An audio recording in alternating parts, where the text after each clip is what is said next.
2:04। पर्दे वर्दे की position same हो गई ना? बिल्कुल सर। पोजीशन ले लेते हैं। रेडी? 2 तो 5 या। अरे इसमें तो कोई परछाई दिख नहीं रही। तो उसमें परछाई कहां से आ गई?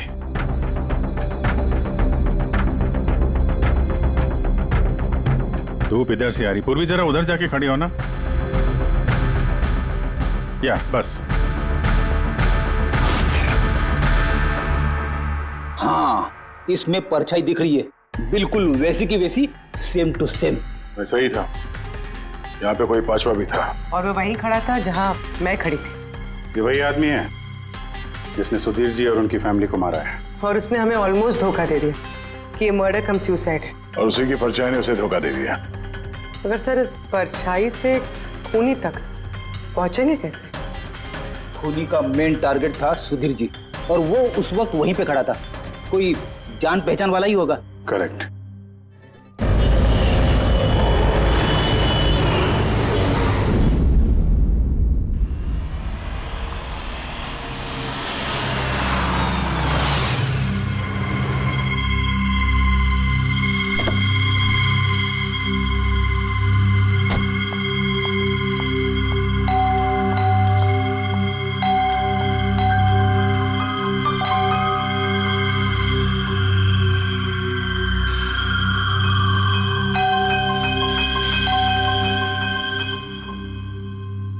हम लोगों को पार्टी में बुला करके सो तो नहीं गया हुआ है? सर अपनी खुद की बर्थडे पार्टी में कैसे सो सकते हैं? अरे कोई भरोसा नहीं है, 60 साल का हो गया वो। सुधीर बाहर आ भाई। हेलो। पार्टी आज ही है कल थी? हाँ पार्टी आज ही है, हम श्योर। मैं फोन करता हूँ एक बार।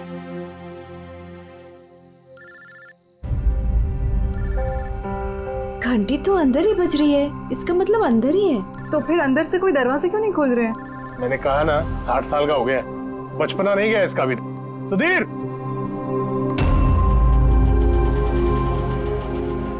उधर खिड़की की तरफ जाकर देखेंगे। हाँ हाँ सर चलते हैं।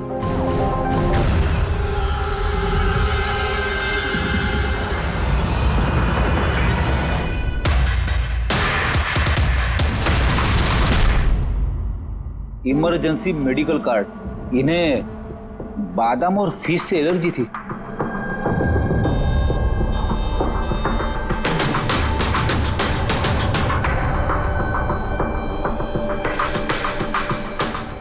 सर केक भी पूरा खाया नहीं है, ये देखिए। लगता है केक कटने के तुरंत बाद ही इन लोगों की मौत हो गई। निशान नहीं है, सीधे गोली लगी है।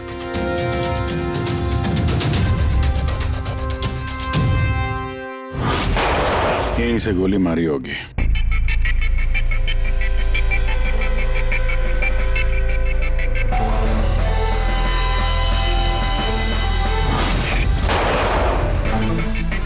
चौथी लाश कहाँ है?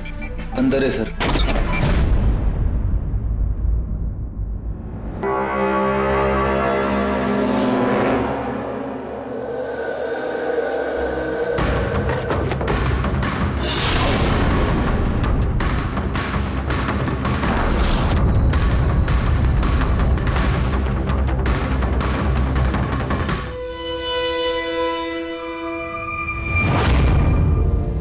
Gun case?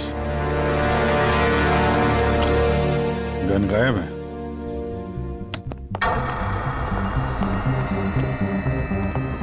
वैसे सर इस हादसे को कितना टाइम हुआ होगा? इन चारों की मौत कल दोपहर में 2 बजे से 4 बजे के बीच में हुई। कौन लोग है ये, कुछ पता चला? हाँ सर, वो सुधीर जी हैं, आरके विप्स इंडस्ट्रीज के चेयरमैन। वो उनका बड़ा बेटा नील और ये उनका छोटा बेटा रितेश। और अंदर जो है वो सुधीर जी की वाइफ है माया। सर नील और रितेश दोनों आरके विप्स कंपनी के बोर्ड मेंबर थे, लेकिन कंपनी की हालत बहुत खराब थी, बंद होने पे आ गई थी। महीनों से बिल नहीं भरे और मार्केट का कर्जा नहीं चुकाया, बहुत सारे प्रॉब्लम थे। तो फिर यहाँ सेलिब्रेशन किस बात का हो रहा था? सर सुधीर जी का 60th बर्थडे था। बर्थडे सेलिब्रेट कर रहे थे? तो और भी लोग आए होंगे ना यहाँ पे? ऑफिस के कुछ लोग आए थे सर, और उनसे पूछताछ करके उन्हें जाने दिया। ये सब लोग यहाँ एक साथ रहते थे क्या? नहीं सर, यहाँ पे तो सिर्फ सुधीर जी और माया रहते थे। सुधीर जी ने नील और रितेश के लिए अलग अलग बंगले खरीद के रखे थे। ये दोनों वहीं पे रहते थे। आज तो ये अपने डैड का बर्थडे मनाने के लिए आए थे। सर शाम को बहुत बड़ी पार्टी होने वाली थी। केक काटने के कुछ मिनट बाद ही सबकी मौत हो गई। पार्टी प्लान करने वाली टीम आई थी यहाँ पर, किसी ने दरवाजा नहीं खोला तो वापस चले। बस मुझे लगता नहीं कोई बाहर से आया होगा। जो कुछ भी हुआ है इन चारों के बीच में ही हुआ है। नहीं, यहाँ घर में कोई नौकर वोकर तो होगा ना? है ना, नौकर है ना, लेकिन वो गाँव गया। सुधीर जी ने सिर्फ आज के लिए एक सर्वेंट हायर किया था। वो कल सुबह काम करके गया और पार्टी खत्म होने के बाद साफ सफाई करने आने वाला था। पार्टी खत्म होने से पहले ये सब खत्म हो गया। लगता तो ये मर्डर ही है। सॉरी डॉक्टर साहब, पर मुझे ऐसा लगता है कि इन चारों के अलावा यहाँ कोई पांचवा भी था जो बाहर से अंदर आया था। जरा ध्यान से देखो, यहाँ पे कहीं भी हाथापाई के कोई निशान नहीं है और हर चीज अपनी जगह पे है। ऐसा लगता है कि किसी ने केक में कुछ ऐसा मिला दिया था जिसे खा के चारों बेहोश हो गए। उसके बाद वो पांचवा आदमी घर के अंदर घुसा और उसने सबको गोली मारी। ये बस 100% मर्डर ही है। मर्डर और सुसाइड भी। सर तुम इतने यकीन से कैसे कह सकते हो? सही है। देखो, बाकी तीनों लाशों के पास स्ट्रगल का कोई भी निशान नहीं है सिवाय सुधीर जी के। तो ऐसा लगता है कि जब इनको गोली लगी तो ये जिंदा थे। अगर ये भी केक खा के बाकियों की तरह बेहोश होते तो उनकी तरह ही पड़े रहते। इन्होंने तीनों को गोली मारी और फिर खुदकुशी कर ली, ऐसा लगता है। अगर ऐसी बात है तो जिस गन से गोली चली वो गन कहाँ है? गन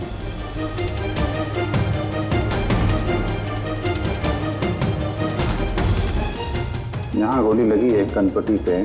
सुधीर जी ने अगर गन चलाई होगी तो ऐसे गिरे और गन वाला हाथ जमीन पे टकराया और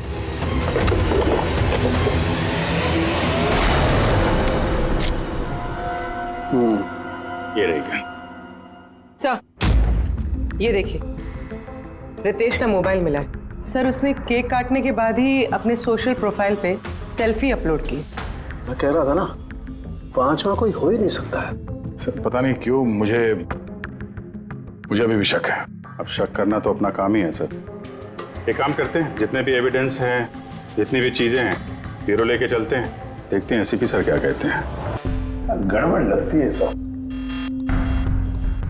बस मुझे उन लोगों के पेट में केक के टुकड़े मिले, वो केक जो उन लोगों ने खाया था, और उस केक में सेडेटिव मिला हुआ था, नशीली दवाई। सेडेटिव इन्होंने खाया और बेहोश हो गए। चारों? नहीं, 3, नील, रितेश और माया। मुझे इन तीनों के ही पेट में सिर्फ केक के टुकड़े मिले। मतलब सुधीर जी ने वो केक खाया ही नहीं था? नहीं, सुधीर सिर्फ अकेला था जो गोली लगते वक्त होश में था। क्या सुधीर जी ने अपने बर्थडे पे केक नहीं खाया? नहीं खाया, क्योंकि उस केक में बादाम मिला हुआ था। लेकिन सर उनके घर वालों को तो पता ही होगा कि उन्हें बादाम से एलर्जी थी। एग्जैक्टली। तो वो ऐसा केक लाई क्यों? अजीब है, बर्थडे सुधीर जी का और केक उन तीनों ने खाया। केक तीनों ने खाया, लेकिन वहां पर जो गन मिली है उसमें से 4 गोलियां चली हैं जो इन चारों को लगी। कमाल की बात यह है कि उस पर सुधीर की उंगलियों के निशान, और वो गन भी सुधीर जी के नाम पे ही रजिस्टर्ड है। तो सुधीर जी ने पहले उन तीनों को गोली मारी, फिर खुदकुशी कर ली। पर क्यों? बर्बादी से बचने के लिए। धंधा डूब रहा था, कर्जे बढ़ रहे थे, इसलिए अपने साथ पूरे फैमिली को भी मार डाला। और क्या वजह हो सकती है? हाँ सर, ऐसा ही लग रहा है। सुधीर जी जानबूझ के वो बादाम वाला केक लाए थे ताकि उन्हें खाना ना पड़े। उसने बाकी तीनों को सेडेटिव डाल के वो बादाम वाला केक खिला दिया और बेहोश होने के बाद उन्हें मार के खुद आत्महत्या कर ली। पूर्वी, वो रितेश ने जो फोटो अपलोड किया था नेट पर, तब लगा उसे। कितने बजे ली थी ये फोटोग्राफ? सर 2:05। और अपलोड किया? सर 2:07। सर मुझे एक बात बता, केक खाने के कितनी देर बाद बेहोश हुए होंगे सब लोग? 20 से 25 मिनट। मतलब 2:30 या 2:35। और अंदाजन मौत का वक्त भी वही है सर, वो 2:30 से 2:45 बजे के बीच। मतलब सब कुछ हुआ है 40 मिनट के अंदर अंदर। 1 मिनट, ये क्या है? ये परछाई कैसी है? ये शैडो? ये चारों तो यहाँ खड़े, तो फिर वहां पे परछाई कैसे आई? वहीं जाकर देखना होगा कि ये शैडो कैसा है। 2:04 पर्दे वर्दे की पोजीशन सेम हो गई ना? बिल्कुल सर। पोजीशन ले लेते हैं।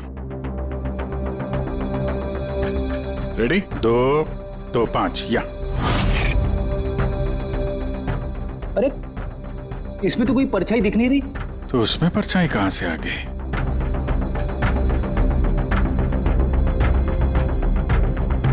धूप इधर से आ रही। पूर्वी जरा उधर जाके खड़ी हो ना। या बस। हाँ, इसमें परछाई दिख रही है, बिल्कुल वैसी की वैसी, सेम टू सेम। वैसा ही था। यहाँ पे कोई पांचवा भी था। और वो वहीं खड़ा था जहां मैं खड़ी थी। ये वही आदमी है जिसने सुधीर जी और उनकी फैमिली को मारा है। और उसने हमें ऑलमोस्ट धोखा दे दिया कि ये मर्डर कम सुसाइड है। और उसी की परछाई ने उसे धोखा दे दिया। मगर सर, इस परछाई से खूनी तक पहुंचेंगे कैसे? खूनी का मेन टारगेट था सुधीर जी, और वो उस वक्त वहीं पे खड़ा था। कोई जान पहचान वाला ही होगा। करेक्ट। सर पता लगाओ सुधीर जी ने पार्टी में किन किन लोगों को बुलाया था।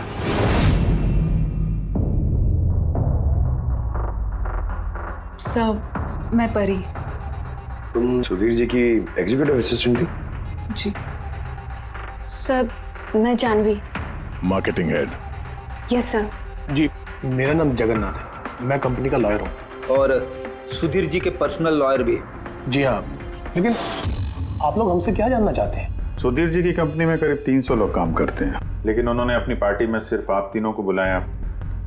ऐसा क्या खास रिश्ता था आप लोगों का सुधीर जी के साथ? सर मैंने पहले भी कहा है कि मैं उनकी एग्जीक्यूटिव असिस्टेंट थी। तो एक एग्जीक्यूटिव असिस्टेंट के साथ इतने पर्सनल रिलेशन? सर मैं सिर्फ उनका काम ही नहीं बल्कि उनकी पूरी लाइफ मैनेज करते थे। आई मीन पर्सनल और प्रोफेशनल दोनों। और उस दिन में मैं पार्टी मैनेज करने गई थी, सेलिब्रेट करने नहीं। और आप वकील साहब? सर सुधीर और मैं बचपन के दोस्त हैं, उसका बर्थडे और मैं ना जाऊं ये कैसे हो सकता है? और आपको क्यों इनवाइट किया था सुधीर जी ने पार्टी में? सर मुझे सुधीर सर ने नहीं, नील ने इनवाइट किया था। मैं और नील बहुत अच्छे फ्रेंड्स थे।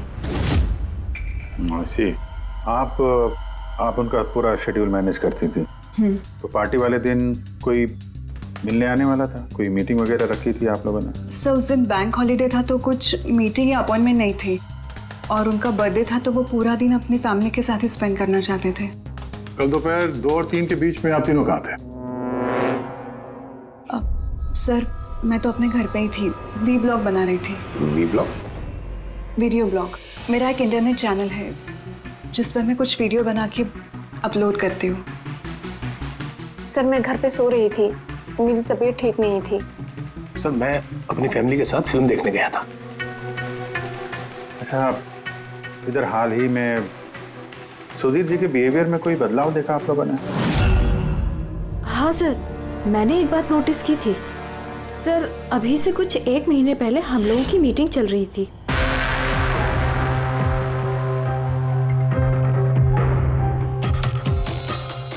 सर क्या बात है, अंदर आ जाओ। ठीक है तुम जाओ।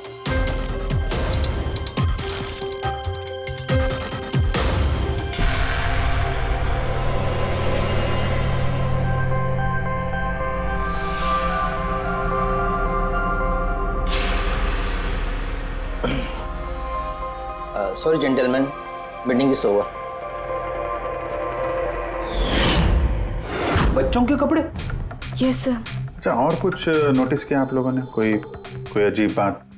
हाँ सर, कुछ 2 हफ्ता पहले मुझे सुधीर ने बोला था कि वो अपनी वसीयत चेंज करना चाहता है। वसीयत बदलना चाहते थे? क्यों? पता नहीं सर, उनकी वसीयत में 3 लोगों के नाम थे, एक उनकी बीवी का, माया का, और 2 उनके बेटे। लेकिन वो एक चौथा नाम उसमें जुड़वाना चाहता था, ऐड करवाना चाहता था। क्या नाम क्या था उस चौथे का? सर नाम तो उसने नहीं बताया। आपने वसीयत बदली थी? जी मैंने सब पेपर्स तैयार कर दिए थे, बस नाम भर के और सुधीर को साइन करने थे। फिर पता नहीं क्या हुआ, अचानक अपने बर्थडे से कुछ दिन पहले उसने मुझे कहा कि वसीयत नहीं बदलनी, वो पुरानी वाली वसीयत ही रखनी है। ठीक है। अब ये चौथा आदमी कहां से आ गया जिसका नाम सुधीर जी अपनी विल में इंक्लूड करना चाहते थे? सुधीर जी की मौत का इस चौथे से कोई कनेक्शन हो सकता है? मुझे तो यही बात समझ में नहीं आ रही है, ये बच्चों के कपड़े कोई क्यों भेजेगा किसी को? बच्चों के कपड़े अगर भेजा गया था तो फिर वो एनवेलप कहाँ है? सुधीर जी के घर को तो हमने अच्छी तरह से चेक किया था, वहां पे तो ऐसा कुछ भी नहीं मिला हमें। घर में नहीं तो ऑफिस में।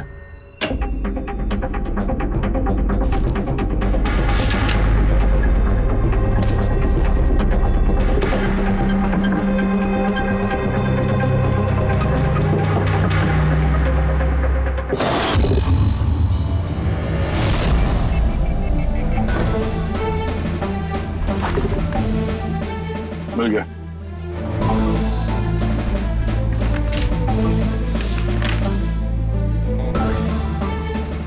अरे इस पे तो कोई पोस्टल स्टैंप और भेजने वाले का नाम भी नहीं है, फिर ये पार्सल यहाँ तक पहुंचा कैसे? लगता है किसी ने एनवेलप सीधे कंपनी के पोस्ट बॉक्स में डाल दिया।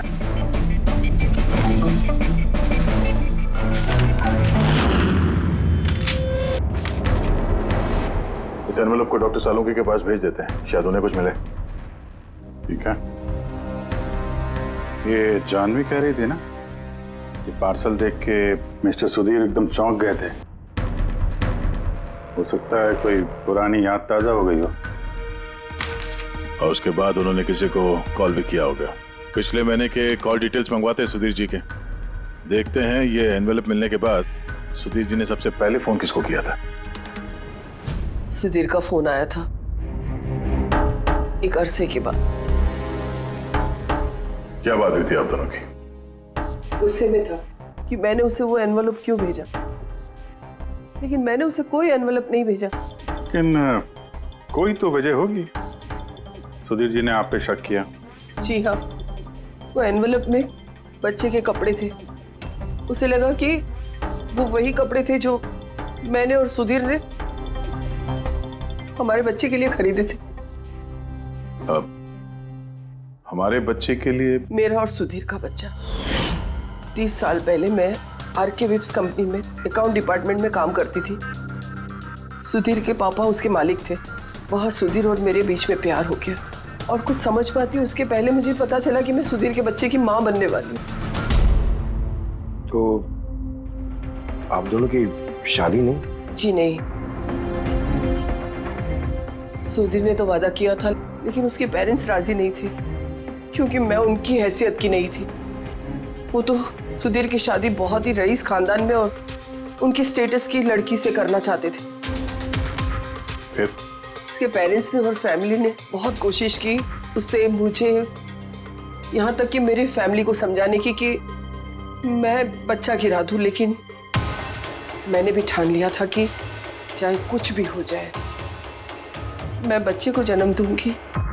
15 मार्च 1990 को मेरा बच्चा इस दुनिया में आया, लेकिन आते ही वो मर गया। जिस बच्चे को गोद में खिलाना था, छोटे छोटे कपड़े पहनाने थे, उसे कुछ नहीं कर पाई मैं। मुझे लगा था कि ऐसे वक्त में तो सुधीर मेरे साथ होगा, मेरा साथ देगा, लेकिन उसने तो इसके पहले ही मुझसे बात करने तक छोड़ दी थी। उसी महीने में उससे माया से शादी भी कर ली। तो इसीलिए आपने आज तक शादी नहीं की और यहाँ अकेली रह रही? जी हाँ। सुधीर जी ने आपके साथ जो कुछ भी किया उससे बहुत तकलीफ हुई होगी आपको। बहुत नफरत करती थी आप उनसे? मुझसे ज्यादा नफरत उससे और कौन कर सकता है। उन्होंने आपको आपका हक नहीं दिया तो आपने जायदाद में अपना हिस्सा मांग लिया। जब जायदाद में भी हिस्सा देने से मना कर दिया तो आप गुस्सा हो गई और मार दिया उसे। मैंने उसे नहीं मारा, और मैं उसे क्यों मारूंगी?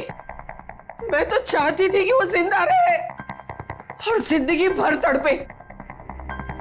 जिस दिन सुधीर जी की मौत हुई थी उस दिन 2 से 3 के बीच में आप कहाँ थे? मैं घर पे ही थी। आपके पास कोई विटनेस, कोई गवाह? कोई सबूत नहीं है। हेलो, हाँ सर, ओके सर, हाँ साथ में ही सर, मैं अभी बोलता हूँ जी। Yes sir.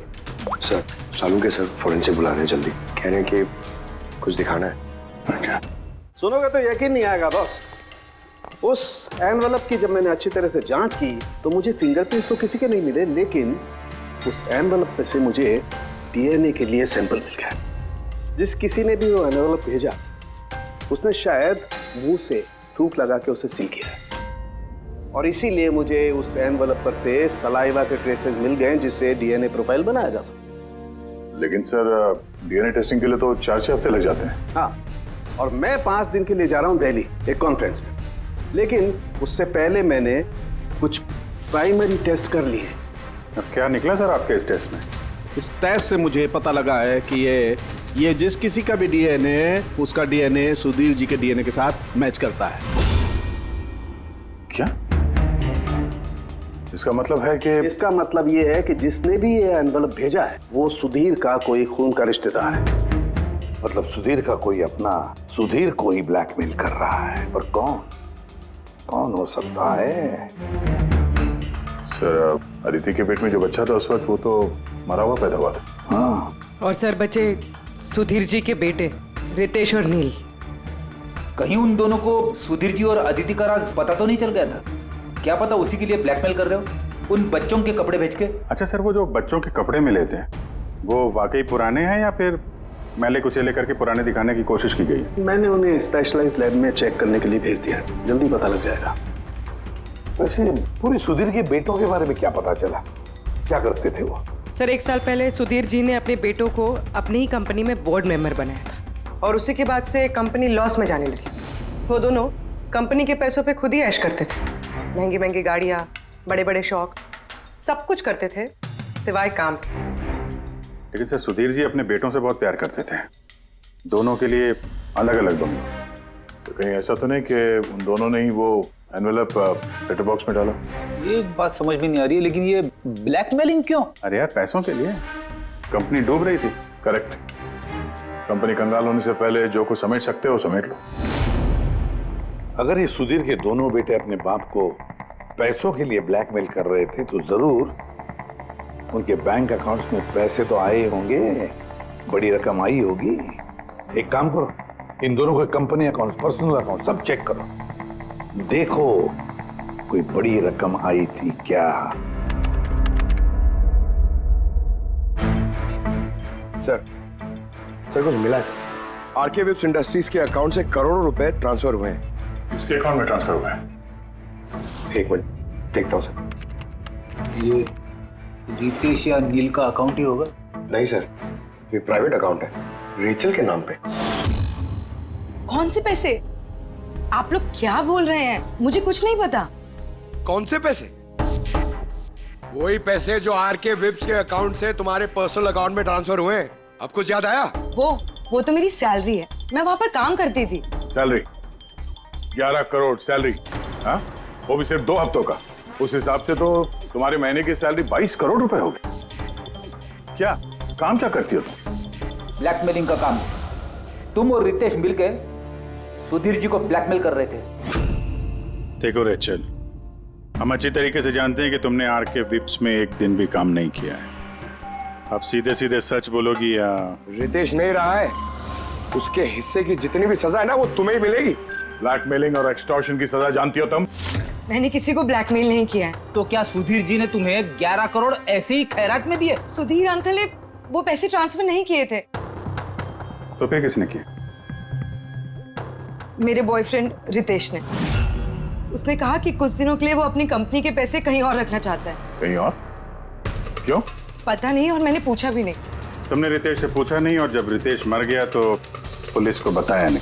मुझे लगा रितेश तो रहा नहीं, तो पैसे मैं ही रख लेती हूँ, किसी को क्या पता चलेगा।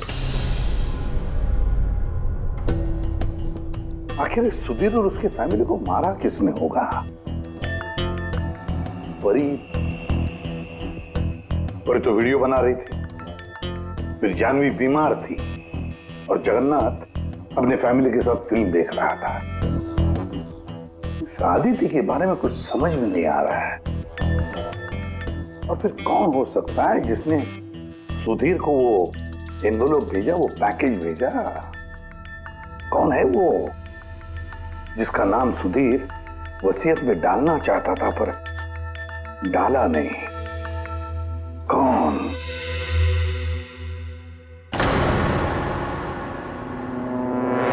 फ्रिज में दूसरा केक कहां से आया? हाँ सर, ये दो केक। वही तो, जब बर्थडे था तब सुधीर ने अपने फैमिली के साथ छोटा वाला केक क्यों काटा जबकि इतना बड़ा केक है फ्रिज में? सर, ताकि वो रात में पार्टी पे ये बड़ा वाला केक खा सके। अरे यार, सुधीर जी कोई 18 साल के बच्चे थोड़ी ना थे जो अपने बर्थडे के लिए दो केक मंगाएंगे। सर, हो सकता है ये केक उन्हें किसी ने गिफ्ट किया हो, ये बादाम वाला केक। लेकिन बॉक्स में लेके आएंगे ना, उस पर केक शॉप का नाम भी होगा बॉक्स पर। नहीं सर, वहाँ हमें तो कोई बॉक्स मिला नहीं। हो सकता है किसी ने केक घर पे बनाया हो, तभी हमें बॉक्स नहीं मिला वहाँ पे। लेकिन ये बादाम वाला केक बनाया किसने होगा? सर मैं जानवी का सोशल प्रोफाइल चेक कर रही थी। उसके ऐसे बहुत सारे फोटोज हैं जिनमें वो केक्स और पेस्ट्रीज बेक कर रही है। बेकिंग का बहुत शौक है उसे। हाँ, मुझे बेकिंग पसंद है। तो क्या? तो कुछ नहीं, तुमने बादाम वाला केक बनाया था ना सुधीर जी के लिए।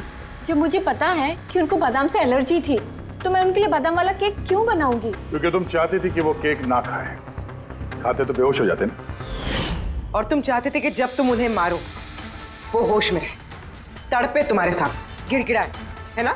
मैं सुधीर अंकल को क्यों मारना चाहूंगी? तुमने केक में सेडेटिव नहीं मिलाया रितेश, नील और माया को मारने के लिए? आप लोग ये सब क्या बोले जा रहे हैं? बस नाटक बंद।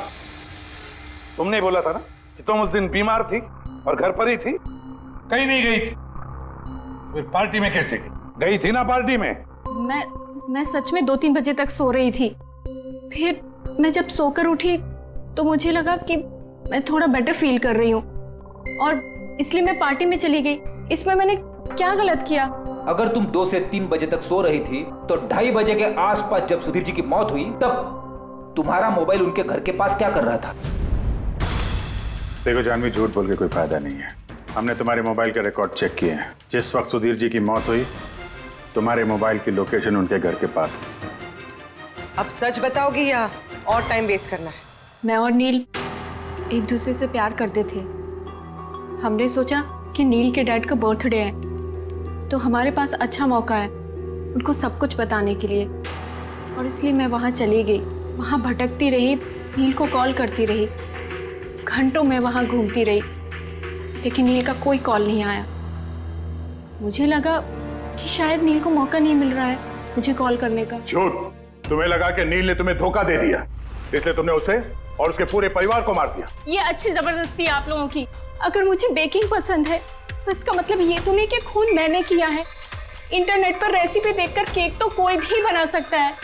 केक बनाना कौन सा मुश्किल काम है? और रितेश की गर्लफ्रेंड रेचल, वो भी तो बेकिंग करती है। आप लोग उससे जाकर क्यों कुछ नहीं पूछते? सबसे पूछेंगे हम। बुलाओ सबको। बड़ा इंटरेस्टिंग केस ही है।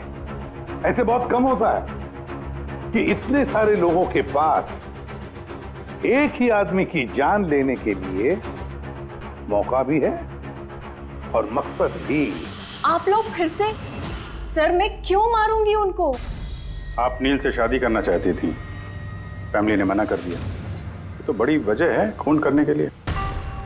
और सुधीर जी की फैमिली के लिए तो हैसियत और सोशल स्टेटस बहुत इंपॉर्टेंट था। इसका सबसे बड़ा एग्जाम्पल आदित्य जी। और सुधीर जी ने इसी हैसियत और सोशल स्टेटस के चक्कर में आपकी जिंदगी बर्बाद कर दी। तो आपसे ज्यादा नफरत और किसके दिल में हो सकती है? मेरे लिए पैसों की कोई अहमियत नहीं है और ना ही मुझे किसी बात का अफसोस है। अफसोस तो तुम्हें भी नहीं होगा रेशल। यहाँ तो 5-5 हजार के लिए लोग मर्डर कर देते हैं और तुम्हें तो बैठे बिठाए 11 करोड़ मिल गए। और आपके तो हाथ में सुधीर जी ने अपनी लाइफ का रिमोट कंट्रोल दे दिया था ना।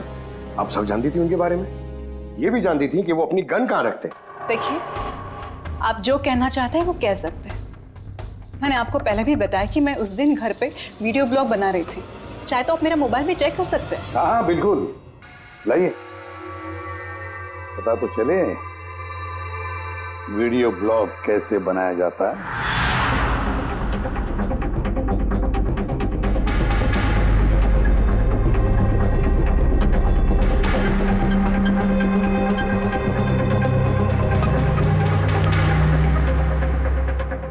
सर, अब तो आपको यकीन आ गया ना कि उस दिन मैं अपने घर पे DIY वीडियो बना रही थी।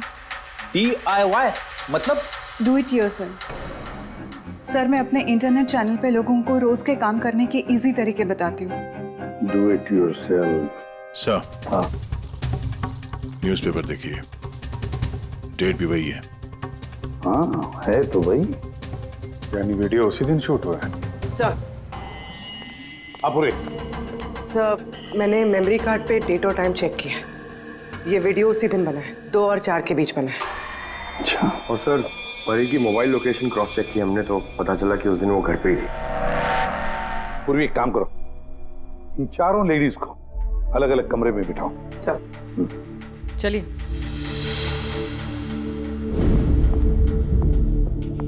सर, आप क्या सोच रहे हैं? सारे सबूत तो उसके सपोर्ट में है।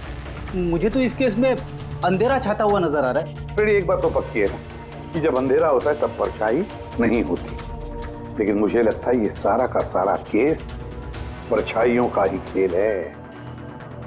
सनडायल जानते हो ना? सनडायल, सनडायल वो सूरज की रोशनी किस दिशा में होती है उसके मुताबिक टाइम बताते हैं उससे। हाँ, मतलब सनडायल एक ऐसी चीज है जिससे हमें आकाश में सूरज की जगह पता चल सकती है, जिसकी वजह से हम वक्त का अंदाजा लगा सकते हैं।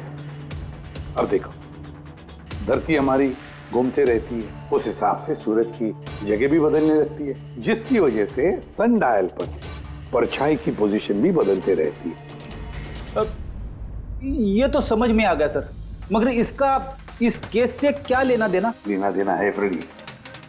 परी, ये सारे सबूत हमने परी से इकट्ठा किए ना, लेकिन परी एक ऐसी व्यक्ति है जो सारे एविडेंसेस को मैनिपुलेट कर सकती है, मेमोरी कार्ड में डेट भी बदल सकती है, सारे एविडेंसेस कंट्रोल कर सकती है, मगर सूरज को कंट्रोल नहीं कर सकती है। परी भूलती है कि सूरज कभी भी गलत वक्त नहीं बताएगा।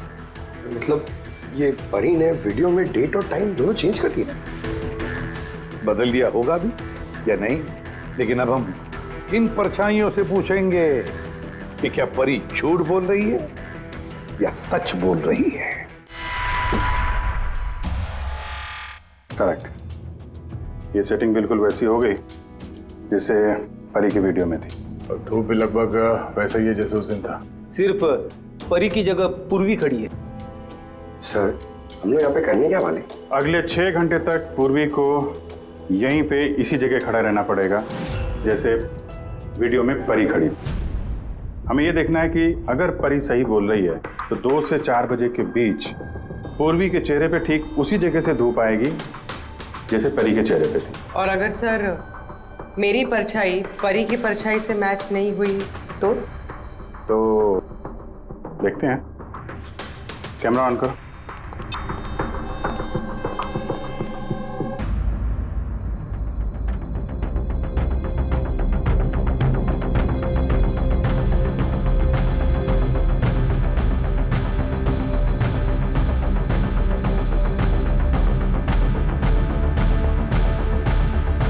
चलो, गुड। ओके पूर्वी, रिलैक्स। सर, क्या है वीडियो में? देखने दो यार।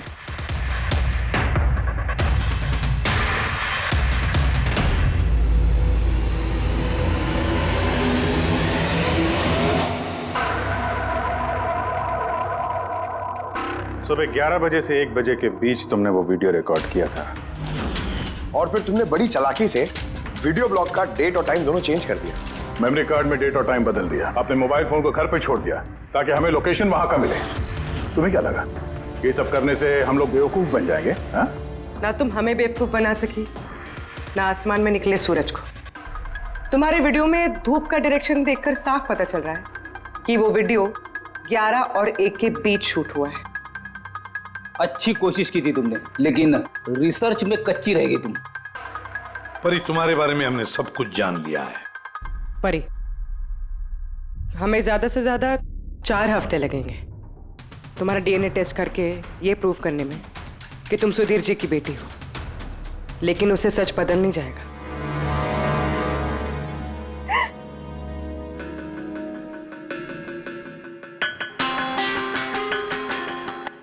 मारना नहीं चाहती थी, मैं बिल्कुल उन्हें मारना नहीं चाहती थी।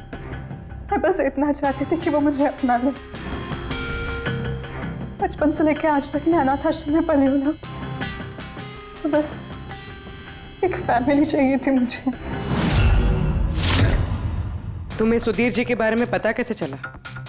वो मेरे बचपन के कपड़ों की वजह से, उन कपड़ों पर हॉस्पिटल का कार्ड था, वो निकालना भूल गए थे। उसी कार्ड पर पापा का नंबर भी था। मैंने पापा को बहुत ढूंढा था। फिर लास्ट ईयर मुझे उनकी कंपनी के बारे में पता चला। लेकिन तुमने उनकी कंपनी क्यों ज्वाइन की?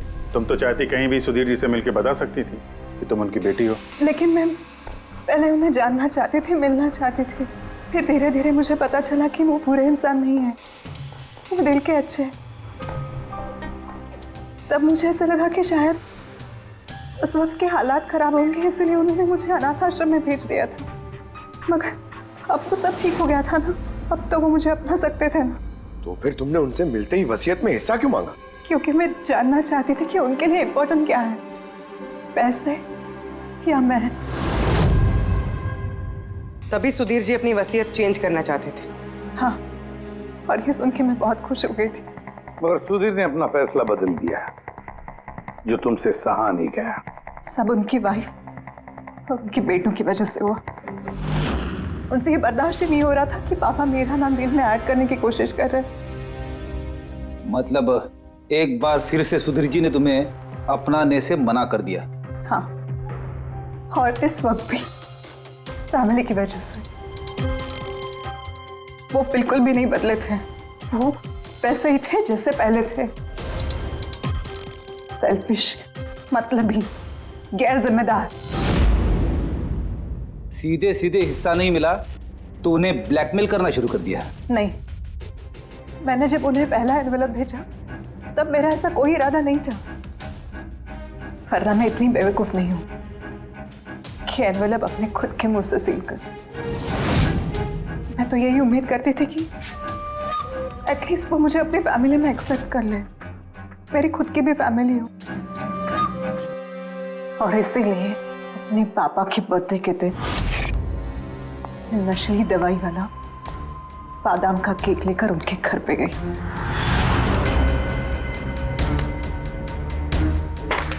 Happy birthday to you.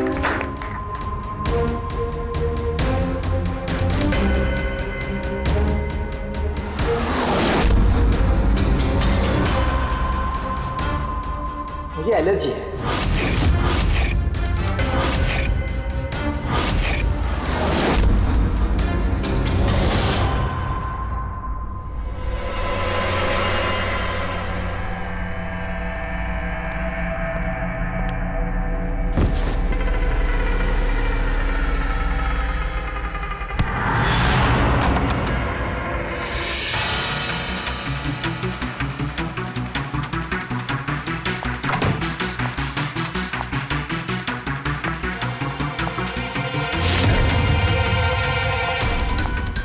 बेटा,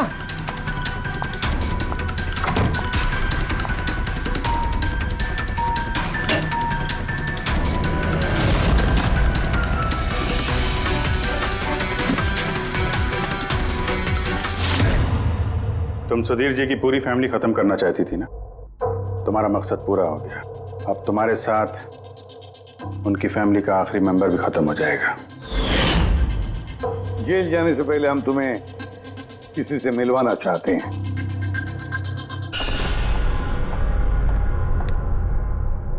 ये आदिति जी, तुम्हारी माँ। हाँ? आपसे झूठ कहा गया था कि आपका बच्चा मरा हुआ पैदा हुआ है।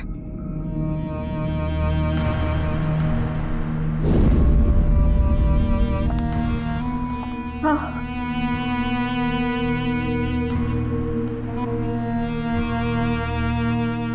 परी ने सुधीर और उसके परिवार को खत्म कर दिया। हमें अफसोस है कि आप दोनों फिर से हमेशा के लिए अलग हो जाओगी।